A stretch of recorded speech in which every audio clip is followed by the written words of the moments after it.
Bookish voice में आपका स्वागत है। आप सुन रहे हैं श्री रामचरितमानस का लंका कांड भाग 90। रावण ने धनुष पर संधान करके बाणों के समूह छोड़े। वे बाण सर्प की तरह उड़कर जा लगते थे। पृथ्वी, आकाश और दिशा विदिशा सर्वत्र बाण बर रहे हैं। बानर भागे तो कहा, अत्यंत कोलाहल मच गया। बानर बालुओं की सेना व्याकुल होकर आर्त पुकार करने लगी। हे रघुवीर, हे करुणा सागर, हे पीड़ितों के बंधु, हे सेवकों की रक्षा करके उनके दुख हरने वाले हरि, अपनी सेना को व्याकुल देखकर कमर में तरकस कसकर और हाथ में धनुष लेकर श्री रघुनाथ जी के चरणों पर मस्तक नवाकर लक्ष्मण जी क्रोधित होकर चले। लक्ष्मण जी ने पास जाकर कहा, अरे दुष्ट, बानर बालों को क्या मार रहा है? मुझे देख, मैं तेरा काल हूँ। रावण ने कहा, अरे मेरे पुत्र के घातक, मैं तुझी को ढूंढ रहा था। आज तुझे मारकर अपनी छाती ठंडी करूँगा। ऐसा कहकर उसने प्रचंड बाण छोड़े। लक्ष्मण जी ने सबके सैकड़ों टुकड़े कर दिए। रावण ने करोड़ों अस्त्र शस्त्र चलाए। लक्ष्मण जी ने उनको तिल के बराबर करके काट कर हटा दिया। फिर अपने बाणों से उस पर प्रहार किया और उसके रथ को तोड़कर सारथी को मार डाला। रावण के 10 मस्तकों में 100 बाण मारे। वे सिरों में ऐसे पैठ गए मानो पहाड़ के सीकरों में सर्प प्रवेश कर रहे हो। फिर 100 बाण उसकी छाती में मारे। वह पृथ्वी पर गिर पड़ा। उसे कुछ भी होश नहीं रहा। फिर मूर्छा छूटने पर वह प्रबल रावण उठा और उसने वह शक्ति चलाई जो ब्रह्मा जी ने उसे दी थी। वह ब्रह्मा की दी हुई प्रचंड शक्ति लक्ष्मण जी की ठीक छाती में लगी। वीर लक्ष्मण जी व्याकुल होकर गिर पड़े। तब रावण ने उन्हें उठाने लगा, पर उसके अतुलित बल की महिमा यूं ही रह गई। जिनके एक ही सिर पर ब्रह्मांड रूपी भवन धूल के एक कण के समान विराजता है, उन्हें मूर्ख रावण उठाना चाहता है। वह तीनों भुवनों के स्वामी लक्ष्मण जी को नहीं जानता। यह देखकर पवन पुत्र हनुमान जी कठोर वचन बोलते हुए दौड़े। हनुमान जी के आते ही रावण ने उन पर अत्यंत भयंकर गुस्से का प्रहार किया। हनुमान जी घुटने टेक कर रह गए, पृथ्वी पर गिरे नहीं और फिर क्रोध से भरे हुए संभल कर उठे। हनुमान जी ने रावण को एक गुस्सा मारा। वह ऐसे गिरा पड़ा जैसे वज्र की मार से पर्वत गिरा हो। मूर्छा भंग होने पर फिर वह जागा और हनुमान जी के बड़े भारी बल को सराहने लगा। हनुमान जी ने कहा, मेरे पुरुष को धिक्कार है, मुझे भी धिक्कार है जो है देवद्रोही। तू अब भी जीता रह गया। ऐसा कहकर और लक्ष्मण जी को उठाकर हनुमान जी श्री रघुनाथ जी के पास ले आए। यह देखकर रावण को आश्चर्य हुआ। श्री रघुवीर ने लक्ष्मण जी से कहा, हे भाई, हृदय में समझो, तुम काल के भी भक्षक और देवताओं के रक्षक हो। ये वचन सुनते ही कृपालु लक्ष्मण जी उठ बैठे। वह कराल शक्ति आकाश को चली गई और लक्ष्मण जी फिर धनुष बाण लेकर दौड़े और बड़ी शीघ्रता से शत्रु के सामने आ पहुंचे। फिर उन्होंने बड़ी ही शीघ्रता से रावण के रथ को चूर चूर करके और सारथी को मारकर रावण को व्याकुल कर दिया। 100 बाणों से उसका हृदय भेद दिया, जिससे रावण अत्यंत व्याकुल होकर पृथ्वी पर गिर पड़ा। तब दूसरा सारथी उसे रथ में डालकर तुरंत ही लंका ले गया। प्रताप के समूह श्री रघुवीर के भाई लक्ष्मण जी ने फिर आकर प्रभु के चरणों में प्रणाम किया। वहाँ लंका में रावण मूर्छा से जाकर कुछ यज्ञ करने लगा। वह मूर्ख और अत्यंत अज्ञानी हठबस श्री रघुनाथ जी के विरोध करके विजय चाहता है। यहाँ विभीषण जी ने सब खबर पाई और तुरंत जाकर श्री रघुवीर को कह सुनाए कि है नाथ, रावण एक यज्ञ कर रहा है। उसके सिद्ध होने पर वह अभागा सहज ही नहीं मरेगा। है नाथ, तुरंत बानर योद्धाओं को भेजो जो यज्ञ का विध्वंस करे जिसमें रावण युद्ध में आए।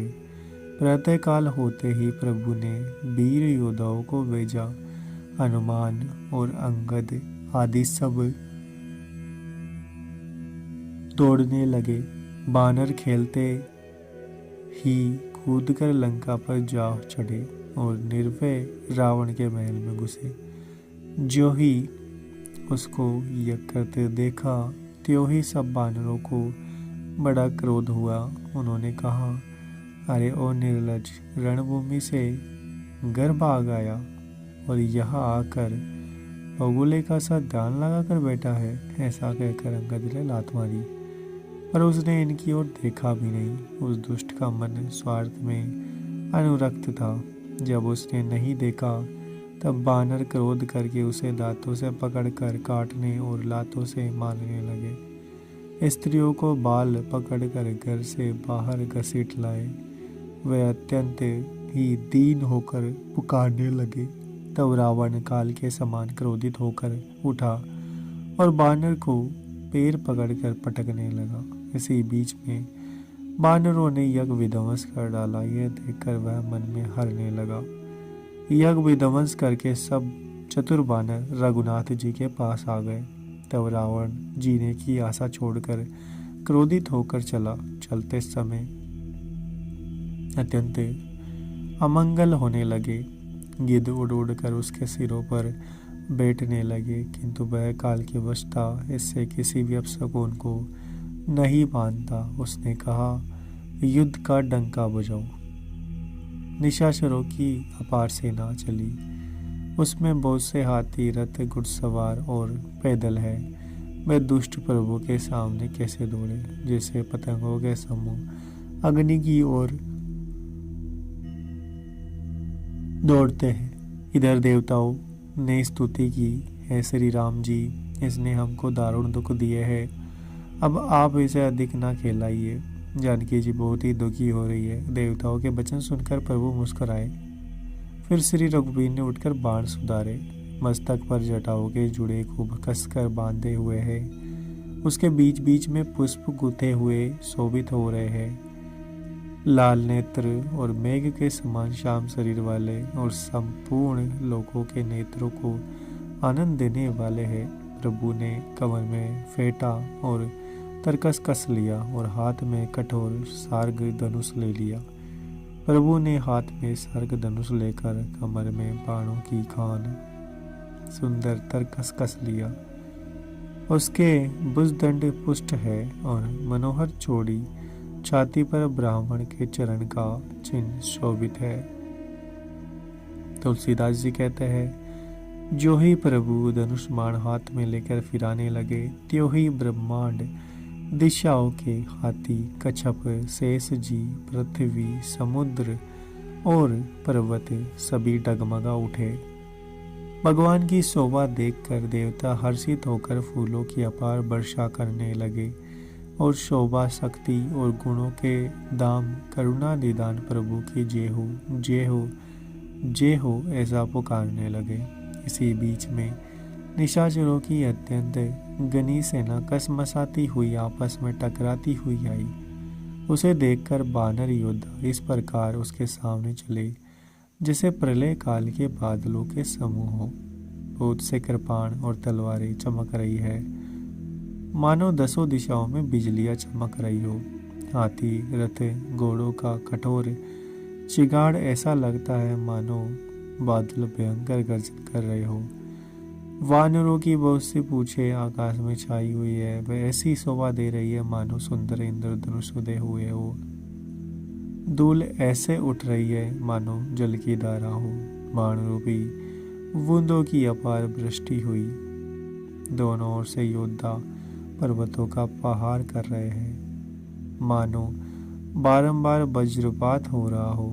श्री रघुनाथ जी ने क्रोध करके बाणों की जड़ी लगा दी, जिससे राक्षसों की सेना घायल हो गई।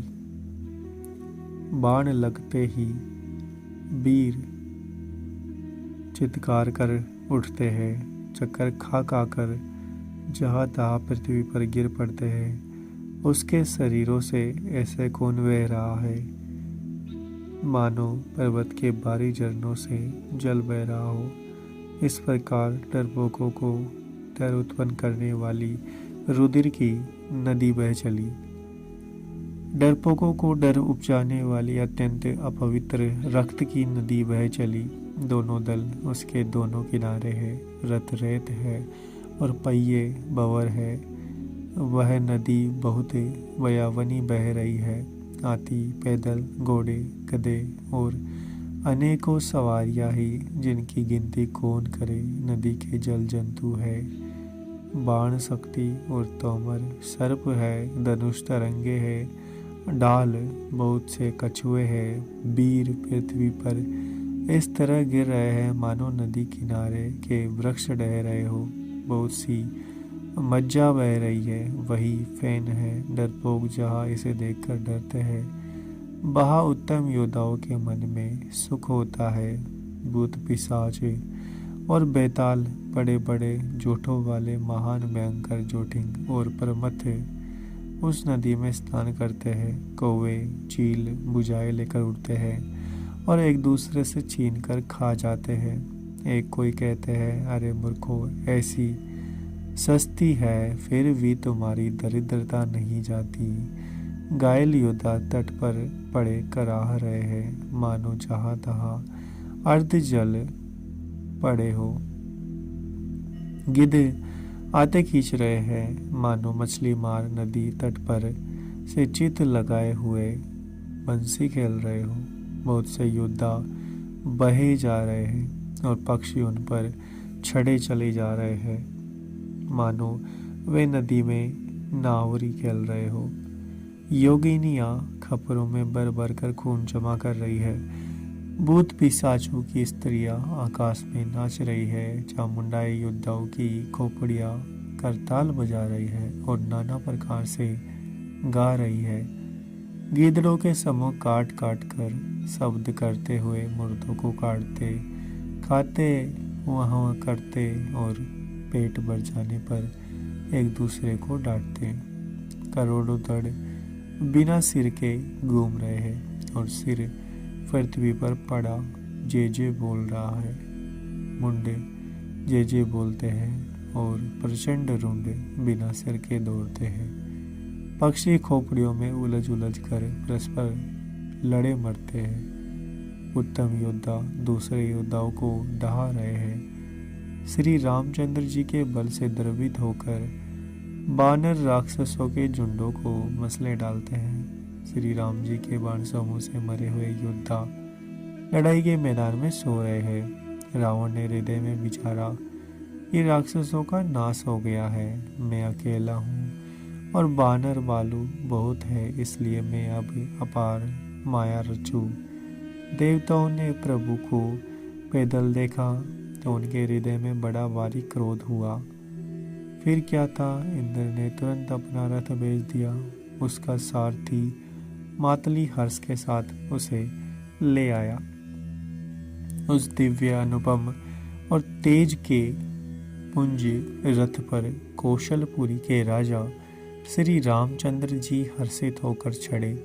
उसमें 4 चंचल, मनोहर, अजर, अमर और मन की गति के समान शीघ्र चलने वाले देवलोक के घोड़े जूते थे। श्री रघुनाथ जी को रथ पर चढ़े देखकर बानर विशेष बल पाकर दौड़ने लगे। बानरों की मार सही नहीं जाती। तब रावण ने माया फैलाई। एक श्री रघुवीर ही वह माया नहीं लगी। सब बानरों और लक्ष्मण जी ने भी उस माया को सच मान लिया। बानरों ने राक्षसी सेना में भाई लक्ष्मण सहित बहुत से रामों को देखा। बहुत से राम लक्ष्मण देखकर बानर बालू मन में मिथ्या डर से बहुत ही डर गए। लक्ष्मण जी सहित मेहमानों चित्र लिखे से जहाँ के तहाँ खड़े दिखने लगे। अपने सेना को आश्चर्यचकित देखकर कौशलपति भगवान हरि ने हंसकर धनुष बाण चढ़ाकर पलवर में सारी माया हर ली। बाणों की सारी सेना हर्षित हो गई। फिर श्री राम जी की सबकी ओर देखकर गंभीर वचन बोले, हे वीरो, तुम बहुत थक गए हो, इसलिए अब द्वंद्व युद्ध देखो। ऐसा कहकर श्री रघुनाथ जी ने ब्राह्मणों के चरण कमलों में सिर नवाया और रथ चलाया। तब रावण के हृदय में क्रोध छा गया। वह गरजता और ललकारता हुआ सामने से दौड़ने लगा। अगर आपको हमारा यह प्रयास अच्छा लग रहा है तो चैनल को सब्सक्राइब करें, वीडियो को लाइक और शेयर करना ना भूलें। मिलते हैं आपसे अगले एपिसोड में।